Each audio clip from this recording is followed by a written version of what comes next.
বন্ধুরা, আজ নিরামিষের দিনে একটু আলাদা রকম কি রান্না করা যায় এই চিন্তা করতে করতে হঠাৎ মাথায় এলো, যদি সুজি দিয়ে কিছু হেলদি এবং টেস্টি রেসিপি বানানো যায়, যেটা বানাতেও যেমন সহজ তেমনি বাচ্চা থেকে বয়স্ক প্রত্যেকের জন্য অত্যন্ত পুষ্টিকর খাবার। তাই এই রেসিপিটা চটপট বানিয়ে নিলাম এবং তোমাদের সাথেও শেয়ার করে নিচ্ছি। নমস্কার বন্ধুরা, আমি সঞ্জু। আজকের রেসিপি সুজির মহাভোজ। ঠিক আছে, তাহলে তোমরা দেখতে থাকো রেসিপিটা আমি ঠিক কিভাবে করছি। এবারে রেসিপিটা তৈরি করার জন্য আমি এখানে 3 রকম ডাল নিয়েছি মুগ ডাল, ছোলার ডাল, অড়হর ডাল। মুগ ডালটা 100 গ্রাম নিয়েছি, ছোলার ডাল আর অড়হর ডালটা 50 গ্রাম করে নিয়েছি। এবারে প্রথমেই আমি এই মুগ ডালটাকে কড়াতে ভালো করে ভেজে নেব। তারপর 3টে ডাল একত্র করে ভালো করে ধুয়ে প্রেসার কুকারে 4টে সিটি দিয়ে নেব। এবার ডালগুলোকে সেদ্ধ করে নিয়ে আমি ফিরে আসছি। এই দেখো, আমি ডালটা খুব সুন্দর করে সেদ্ধ করে নিয়েছি। এদিকে গ্যাস ধরিয়ে একটা কড়া বসিয়ে দিয়েছি। কড়াই দিয়ে দিচ্ছি অল্প একটু ঘি। ঘিটা গরম হয়ে গেছে, ঘিয়ে দিয়ে দিচ্ছি সুজি। এখানে আমি 200 গ্রাম সুজি নিয়েছি। এবারে গ্যাসের আঁচটা কমিয়ে নিয়ে আমি সুজিটা বেশ লাল লাল করে ভেজে নেব। বন্ধুরা, 200 গ্রাম সুজির জন্য কিন্তু 200 গ্রামই ডাল নিতে হবে, মানে যতটা সুজি নেবে ততটা ডাল নেবে। যদি সুজিটা তোমরা কম বেশি করো তাহলে ডালটাও কম বেশি করতে হবে, তাহলেই রান্নাটা খেতে খুব ভালো লাগবে। এই দেখো, সুজিটা আমি সুন্দর করে ভেজে নিয়েছি। এবার সুজিটাকে একটা পাত্রে ঢেলে নেব। এইদিকে আমি বেশ কিছুটা সবজি কেটে নিয়েছি, আর সেই সবজিগুলোকে ভেজে নেওয়ার জন্য ওই কড়াতে আমি দিয়ে দিচ্ছি সর্ষের তেল। এখানে আমি 3 থেকে 4 চামচের মতো সর্ষের তেল দিলাম। তেলটা গরম হয়ে গেছে, এবারে প্রথমেই ভেজে নেব আমি বেগুনগুলো। এখানে আমি একটা মাঝারি সাইজের বেগুনকে ঠিক এইভাবে কেটে নিয়েছি। দিয়ে দিচ্ছি অল্প একটু নুন, অল্প একটু হলুদ। এবারে নুন আর হলুদ দিয়ে বেগুনগুলো লাল লাল করে ভেজে নেব। এই দেখো, বেগুনগুলোকে আমি লাল লাল করে ভেজে নিয়েছি। এবারে বেগুনগুলো তুলে নেব।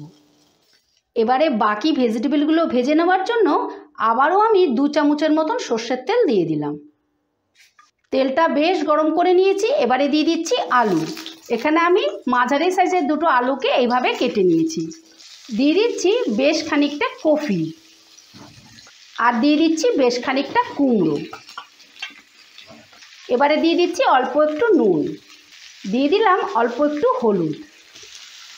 এবারে গ্যাসের আঁচটা বাড়িয়ে নিয়ে এই সবজিগুলোকেও আমি বেশ লাল লাল করে ভেজে নেব। বন্ধুরা, এখানে আমি আমার পছন্দ মতন সবজি নিয়ে নিয়েছি আর পছন্দ মতন কেটে নিয়েছি। তোমরাও কিন্তু তোমাদের পছন্দ মতন সবজি নিও আর ঠিক পছন্দ মতন কেটে নিও।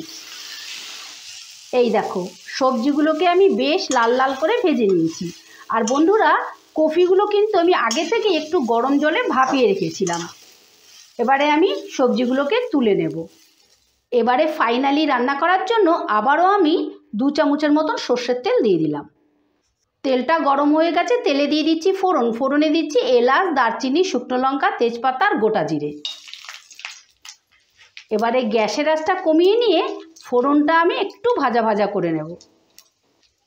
ফোড়নটা সুন্দর করে ভেজে নিয়েছি আর ফোড়নটা থেকে একটা মিষ্টি গন্ধ বেরিয়েছে। এবারে দিয়ে দিচ্ছি আদা বাটা, একই সঙ্গে দিয়ে দিচ্ছি কাঁচা লঙ্কা বাটা, আর দিয়ে দিচ্ছি অল্প একটু জল। এবারে এই কাঁচা লঙ্কার আদা বাটাটাকেও একটু আমি নাড়াচাড়া করে নেব।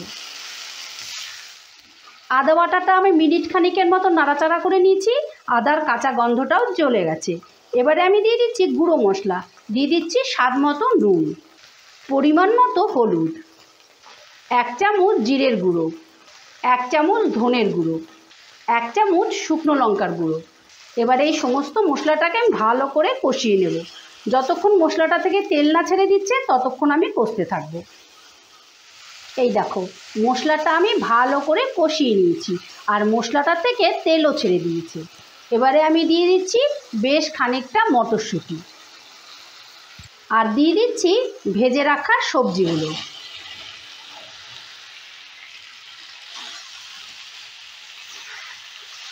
এবারে মশলাটা দিয়ে সবজিটা ভালো করে কষিয়ে নেব।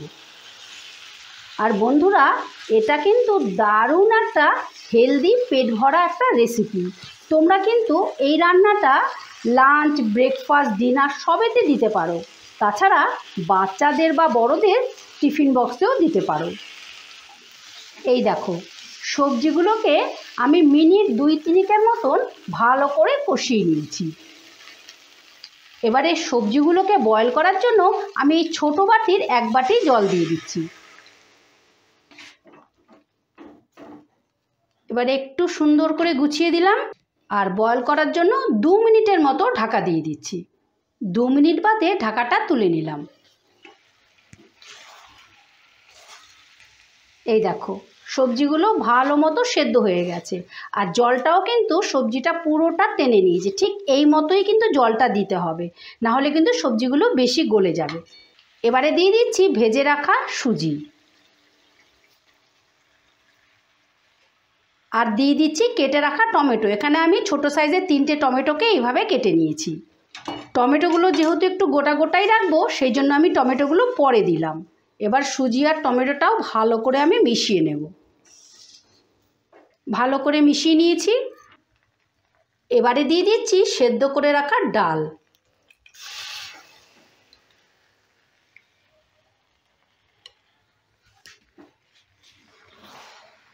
এবার ডালটা দিয়েও ভালো করে মিশিয়ে নেব।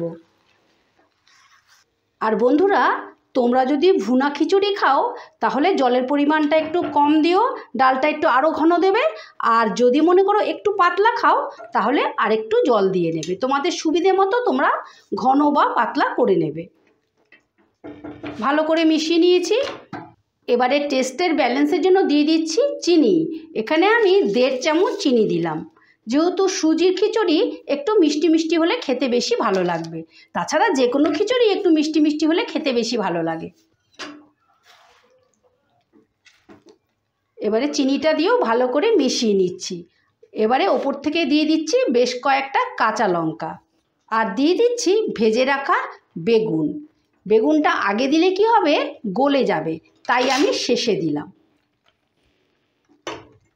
এবারে কিন্তু গ্যাসের আঁচটা একেবারে লোতে রাখতে হবে, না হলে তলা থেকে লেগে যাবে। এবারে সমস্তটা ভালো করে মিশিয়ে নিচ্ছি। আর নুন আর মিষ্টিটা তোমরা অবশ্যই একটু চেক করে নেবে। এই দেখো, খিচুড়িটা ফাইনালি রেডি। আমি এর থেকে আর শুকোবো না, এই রকম টাইট টাইটই রাখবো। এবারে গ্যাসটা অফ করে দিলাম। এবারে ওপর থেকে দিয়ে দিচ্ছি শাহি গরম মশলা, দিয়ে দিচ্ছি বেশ খানিকটা ধনে পাতা। ধনে পাতা না দিলে রান্নাটা মনে হয় অসম্পূর্ণ রয়ে গেল, তাই অবশ্যই একটু ধনে পাতা দিও।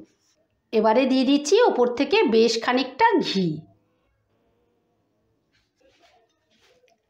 এবারে আবারও একটু নাড়াচাড়া করে দিচ্ছি, যাতে ঘিটা সম্পূর্ণ খিচুড়ির সঙ্গে ভালো করে মিশে যায়।